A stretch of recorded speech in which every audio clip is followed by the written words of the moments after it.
Hello guys, मैं आपको आज बताने वाला हूँ एक टीचर और स्टूडेंट के बीच की कहानी।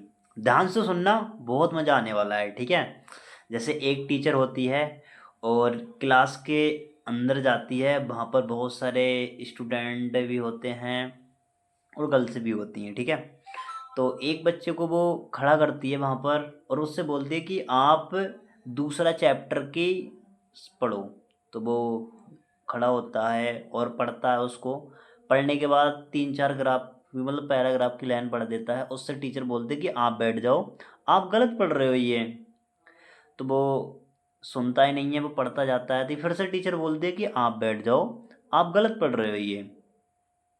तो वो बैठ जाता है। तो टीचर दूसरे स्टूडेंट को खड़ा करते कि आप इस चैप्टर को पढ़ो।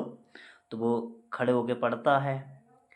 वो भी दो दो पैराग्राफ की 3-4 लाइनें पढ़ देता है। तो उससे बोलती है टीचर कि आप बैठ जाओ, आप गलत पढ़ रहे हो ये। तो सामने वाला इंसान वो नहीं बैठता है, वो पढ़ता जाता है। तभी टीचर फिर से डंडा लमका के बोलती है कि आप बैठ जाओ, आप ये गलत पढ़ रहे हो। मतलब पढ़ता रहता है। अब पढ़ने के बाद क्या होता है ना, वो चैप्टर हो जाता है फिनिश। अब करने के बाद टीचर उससे बोलती है कि सारे बच्चे इसके लिए क्लैपिंग करो।